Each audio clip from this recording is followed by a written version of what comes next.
What's up, y'all? I'm Ben Campbell. Welcome to episode 1 of Ben Talks Ball. We're finally here. We're finally getting this going. And also, college football is officially back. I don't know if any of y'all watched the Iowa State K-State game this past weekend, but it was absolute banger. Great way to kick off the season. It's been a long summer. I mean, we've all been very, very excited to see this team finally play. And this is me personally, this is the most optimistic I've felt about a football team that we've had here in about 7 to 8 years. I mean, the talent is just everywhere, all over the field. So we're going to talk about fall camp, starting with also Jackson Arnold, who I know a lot of people have had questions about and have been concerned about. From what I've read about him, he's been making small progressions throughout fall camp, and I think he's going to be ready for kickoff on Friday. But the one thing that I think people aren't really talking about a lot is that his backup, Deuce Knight, is a lot more prepared than people thought he would be. I saw in a mock scrimmage they did a few days ago, he went 7 for 7. He's being efficient with his pass completions. He's being accurate. And his experience is almost like he's been there for years. And he's only 18 years old. He's a freshman. He just got to campus. Also, this goes without saying, the secondary and wide receiver group are 100% ready. They've always been ahead of the game. People have already known this.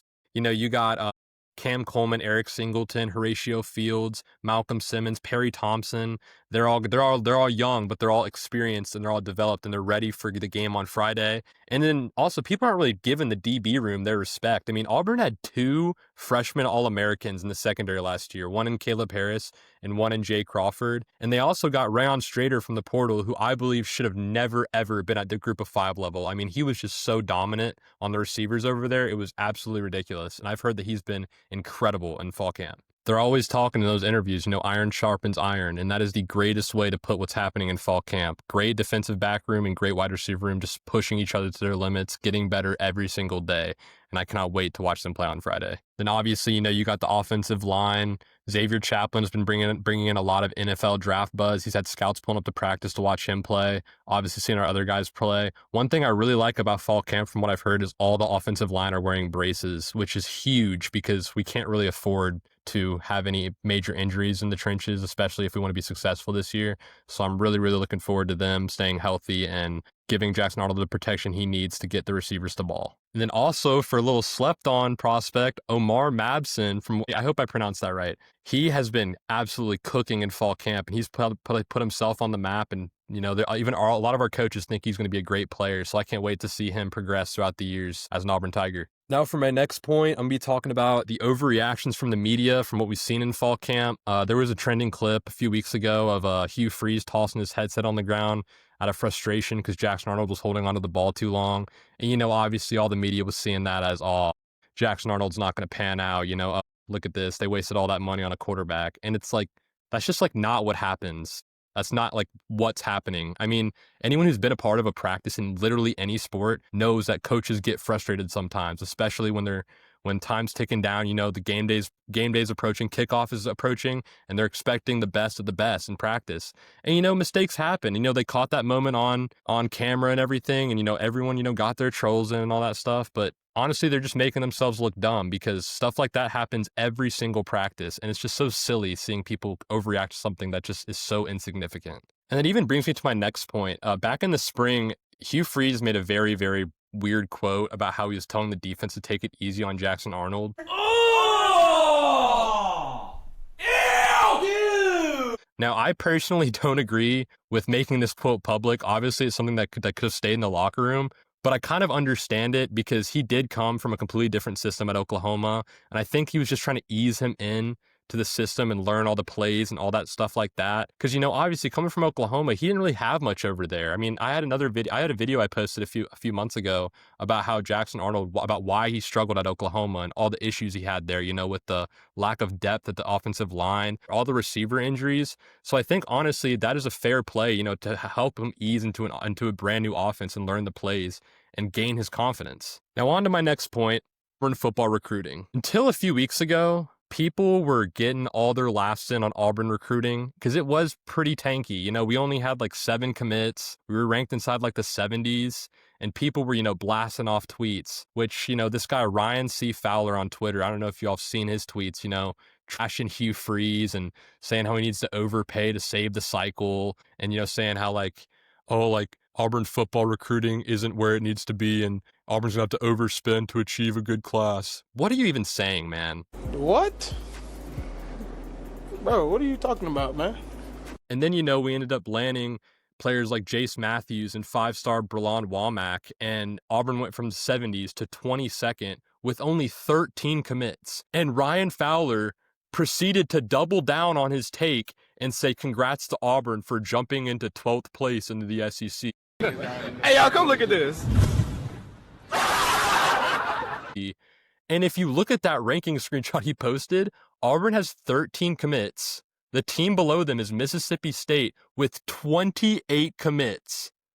The team above them is Ole Miss with 15, and then above them is Arkansas with 25 commits. Auburn being 22 with 13 total commits is literally a good thing, because if you think that the class is over with only 13 commits and they're going to be in the 20, that they're going to be 22nd on signing day, you are heavily mistaken. Absolutely heavily mistaken. Auburn's far from finished. If you win some games this year in the fall, the recruiting class will be salvaged, and I can easily see Auburn signing a top 10 to 15 classes this cycle. Today, Junior?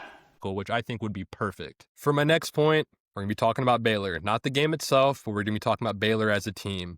Now, let me start and say, Baylor is a great football team, okay? And that is a great and very challenging matchup in week 1 in Waco on Friday night. So the thing that stands out to me about Baylor is their backfield. Sawyer Robertson and Bryson Washington is probably, I would consider, a top 3 backfield in the Big 12 this year, and they're going to win a lot of games. They're going to shock a lot of people. I think they have a pretty high ceiling, and this game is just as big for them as it is for us. They're not looking to start off the season with an L. Now, the one thing that has me optimistic as an Auburn fan is Baylor's lack of secondary depth. Dave Aranda actually just announced that a new safety is hurt and he won't be able to play in the game on Friday, which is really good news for Auburn, given that they have such a loaded wide receiver room, and they're going to give that secondary a lot of trouble. And that's what brings me to say that, Jackson Arnold just needs to be a serviceable quarterback and make smart decisions. And I think Auburn will win the game here. But obviously, that is easier said than done. I can sit here and say all this stuff, but we won't really know until they play on the field and here in a few days. I really like Auburn's advantage in the trenches on both sides of the ball. I like Auburn's offensive line against Baylor's defensive line. I like Auburn's defensive line against Baylor's offensive line. I think we'll be able to handle business there. I'm getting into another Dave Aranda quote that I saw yesterday. He said in a press conference that it's going to come down to stopping the run for Auburn and getting them to where they've got to throw it.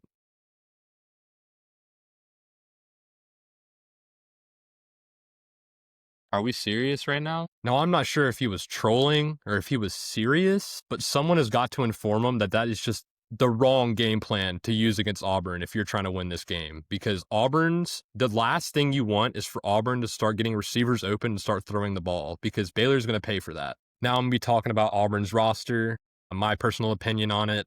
First and foremost, starting off hot, wide receiver room. The wide receiver room itself is a top 3 in the country.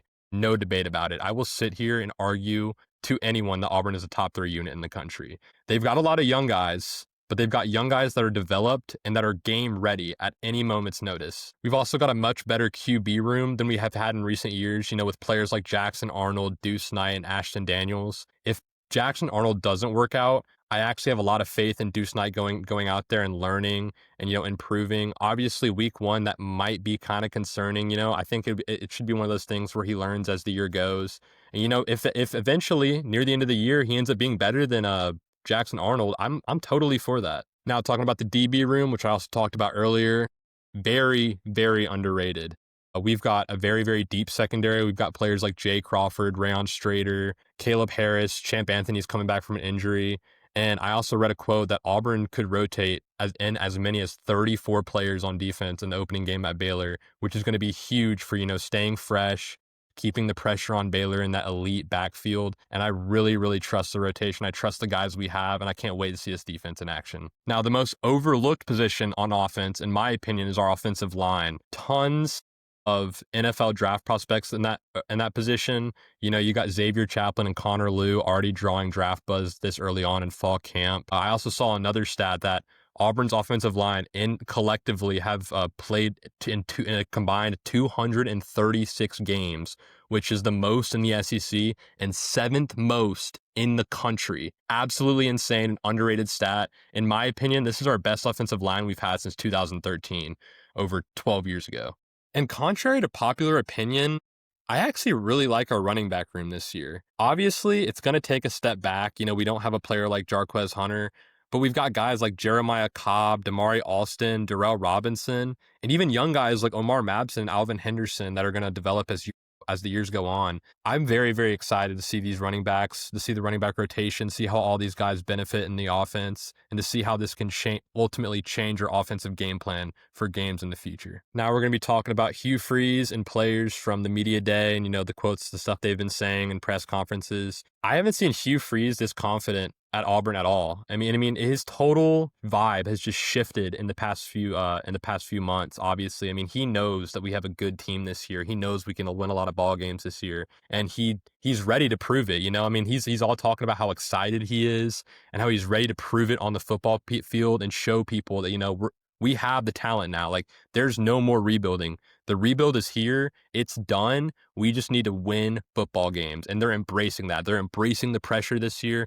They're already. Jackson Arnold knows the team he has. He knows the pressure he's facing. He knows the talent he has around him. And he's ready to show people what he's capable of. And I'm so excited for him. Now I'm going to give y'all my official schedule prediction as my final point and also my longest point. We got to go over all the games. So obviously week 1, 3 days away, we got Baylor. In my opinion, this is a must-win game for the sake of having confidence in your team moving forward into the future games and just for starting off on the right foot. I think it'll be a very close game, but ultimately I see Auburn taking the W. I just like the way we match up against Baylor. It's going to be a very, very rough environment. It's going to be a tough football game, but give me the Tigers in this one. Start 1-0.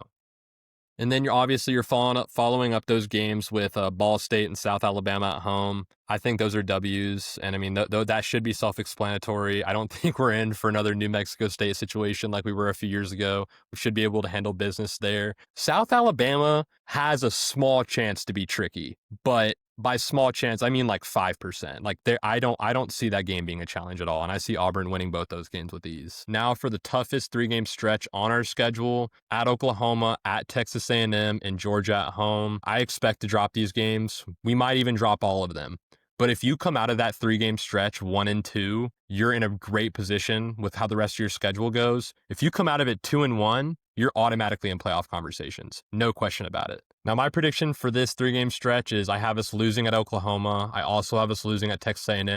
But I do have us beating Georgia for the first time in 8 years. In my opinion, I think they're kind of overrated. I don't really see the vision with Gunnar Stockton, but their defense is on another level, and that's going to be a very low-scoring game. But ultimately, give me the Tigers in that, returning to their home field, being ready for that environment. It's going to be tough for Georgia to win a game there. Now, as far as the Oklahoma game goes, it's a revenge game for Arnold, going back into his old territory. There's going to be a lot of people there, a lot of hecklers, a lot of pressure on him to exceed. I ultimately just don't see us winning that game, with that being our first real road SEC test of the season.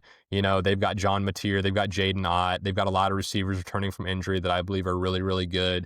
And it's hard. I struggle. I have a hard time seeing us win that game. Texas A&M, also just stupid talented. That oil money just gets some consistent players every single year, just a great talented roster. I'm also just like a huge fan of Marcel Reed and Mike Elko, and that crowd, they have a huge stadium capacity there. I think it's gonna be really hard for us to get a W there too. Then coming on to games 7 through 9, you got Missouri at home, you got Arkansas on the road, and then you got Kentucky at home. In my opinion, these are must-win games. Auburn has a big talent gap over all 3 of these teams, and we even play 2 of them at home. I can see us potentially dropping one to Arkansas, or maybe even Missouri. But ultimately, I see them going 3-0 here to put them at 7-2, which would be absolutely massive. Now, as far as Missouri goes, I'm a big fan of Eli Drink.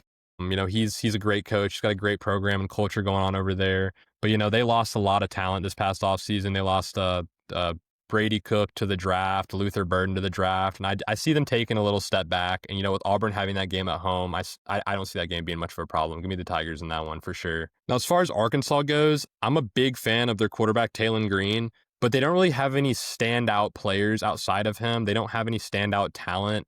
And that goes back to my original point. Auburn just has such a big talent gap over these teams. They have no business losing to any of them, in my opinion. So give me the Tigers over Arkansas as well. And then as far as Kentucky, yeah, they will probably be one of, if not the worst team in the SEC this year. I mean, they've just got a very mediocre NIL collective, especially to SEC standards. And they're also starting Zach Calzada, which is kind of wild to me, considering, he was on the Brian Harsin squad a few years ago, and he didn't even see the field. And I know he was battling injury, but I mean, even when he came back and he was game ready, he never even got on the field. And, we were playing guys like TJ Finley and Robbie Ashford. I don't see him being much of a threat at all. And I see us winning that game with ease, especially it being at home. And now for the final 3-game stretch of the season. Right now, I have Auburn at 7-2 going into these last 3 games. I'm an Auburn homer. Okay. I know I'm optimistic, but I'm trying to be as objective as I can here. Okay. So at Vandy is probably the most overlooked game on our schedule. There's a lot of Auburn fans, looking at that game, thinking it's counting it as a W. But if I was a betting man, I would not bet against Diego Pavia against Hugh Freeze, especially after the past 3 seasons. I mean, that guy absolutely whooped up on him at New Mexico State twice, once at Liberty, once at Auburn. And last season for Vanderbilt, he really struggled playing in Jordan Hare last year. But ultimately, I think what lost us that game was our pitiful offense. We only scored 7 points that game. And I think we're going to be well prepared for him. We're going to have a game plan. And I see us winning this game too. The Auburn homer in me is just coming out. So I got Auburn at 8-2 after this game and taking the W in Nashville. And then next up, you got Mercer. It's a buy-in game. I mean, it's a W. Self-explanatory. Auburn should have no issues winning here, putting them at 9-2. Heading into the Iron Bowl. Now, the last game on the schedule, Alabama. So I have Auburn going into this game at 9-2, okay? And Auburn is also going into this game with 5 straight losses in the Iron Bowl. As we all know, there's not much hope whenever we play in Tuscaloosa. I mean, we've lost the past 3 times we've played there. But and then you combine those 3 with the past 2 heartbreakers we've had in Jordan Hare. I mean, we've had the game in our hands and it was ours to lose, and we found a way to lose it. And obviously, it was very heartbreaking. But I believe Auburn is going to be well motivated for this game. They're going to be ready to play. I personally am not that high on Ty Simpson, and I still think he has a lot to prove. But with how loaded Alabama's wide receiver room is, he just needs to be serviceable and smart with the ball. Just like I was saying with Jackson Arnold earlier. That wide receiver room is absolutely ridiculous. They got Jeremy Bernard, they got Ryan Williams, they got Isaiah Horton from Miami. They're going to have a deep rotation. But as I said earlier, Auburn's going to be 9-2 heading into the Iron Bowl with the playoff spot obviously on the line. That stat combined with the past 5 losses in this game makes it really, really hard for me to see Auburn dropping yet another Iron Bowl at home with that much on the line. So I'm taking Auburn here, which will ultimately wrap up our regular season at 10-2. The Tigers are going to be back, okay? We have the team this year, okay? This is the first time I've been optimistic about an Auburn team in a very, very long time. And I might be wrong. Honestly, if I were a betting man, I would bet against my predictions. Honestly, the smart thing to go with is to go 8-4 or 9-3. But that ultimately is the floor for this squad. 7 wins is unacceptable. How much talent is on the roster with how favorable our schedule is? You got to go 8-4 or better. Me personally, though, I got us at 10-2. I got us beating Alabama and Georgia for the first time in years, and I ultimately have us getting a spot in the 12-team playoff. And ladies and gentlemen, that is going to wrap up episode 1. I really hope you guys enjoyed what I had to say today, and I can't wait to put out more content for y'all in the future. Let's go start the season strong here in a few days, the win in Waco. I'm so pumped and I'm eager to watch us play. I want to give a shout out to my boy Christian Barkley for editing my intro for me, and I want to put y'all on with his new program, ProResumeBuilder. If any of y'all are trying to master your resume and make it that much better and give it that slight edge when looking for a job, I definitely hit them up. I'm going to put all their socials in the description down below. Go check them out if you're interested. Anyways, I hope y'all have a great day. Thanks for tuning in. I'll see y'all later. Peace.